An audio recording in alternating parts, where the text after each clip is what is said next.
Emmanuel, আমার প্রিয় ভাই ও বোনেরা, আজকের পাঠে আমরা এমন একটি ঘটনা দেখি যেখানে ঈশ্বরের লোকেরা গভীর হতাশা ও কষ্টের মধ্য দিয়ে যাচ্ছে।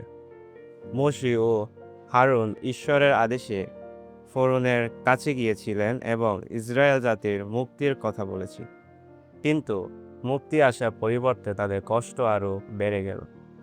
খড় না দিয়েও আগের মতো ইট তৈরি করার আদেশ দেওয়া হলো। ফলে লোকের ভীষণ চাপ ও নির্যাতনের শিকার হল।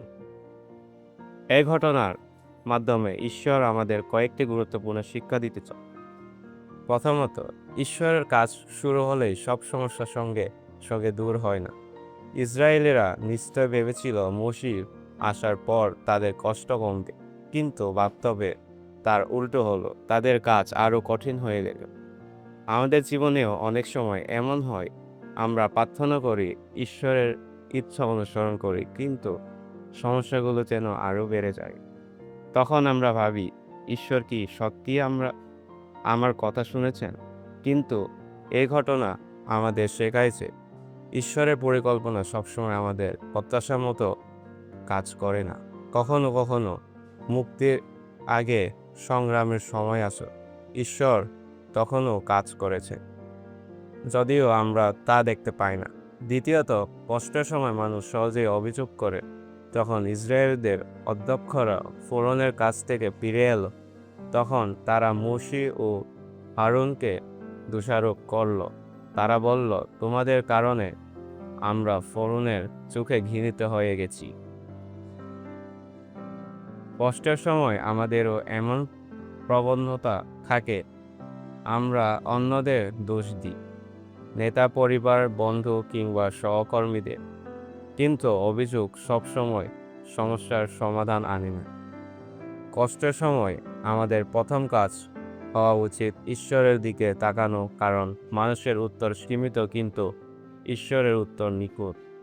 তৃতীয়ত, ঈশ্বরের বিশ্বস্ত দাসটাও কখনো কখনো নিরুৎসাহিত হয়।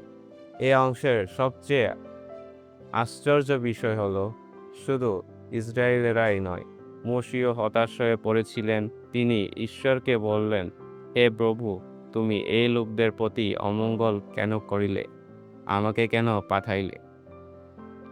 মোশে বুঝতে পেরেছিলেন না কেন পরিস্থিতি আরো খারাপ হচ্ছে। এখানে আমরা একটি গুরুত্বপূর্ণ শিক্ষা পাই।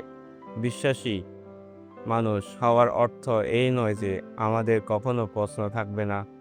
বাইবেলের অনেক মহান মানুষ, মোশে, দাউদ, এলিয়া, এমনকি ইয়োব ও কঠিন সময়ে ঈশ্বরকে প্রশ্ন করেছিলেন, কিন্তু পার্থক্য হলো তারা ঈশ্বরকে ছেড়ে যাননি।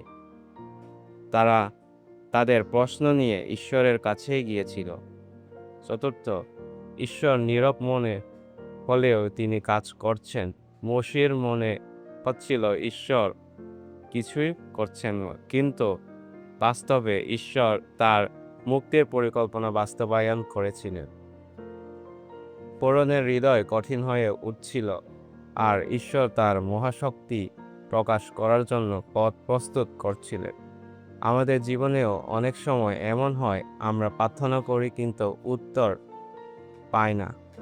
আমরা অপেক্ষা করি কিন্তু পরিবর্তন দেখি না। তবু আমাদের মনে রাখতে হবে, ঈশ্বর কখনো তার প্রতিশ্রুতি ভুলে যায় না। তিনি আমাদের চোখে অদৃশ্যভাবে কাজ করে চলেছেন।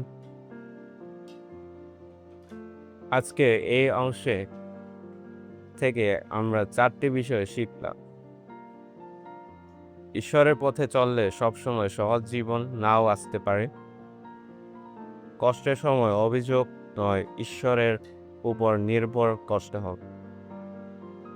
আমাদের প্রশ্ন ও হতাশা নিয়ে ঈশ্বরের কাছে যেতে হবে। ঈশ্বর নীরব মনে হলেও তিনি তার পরিকল্পনা অনুযায়ী কাজ করেছেন।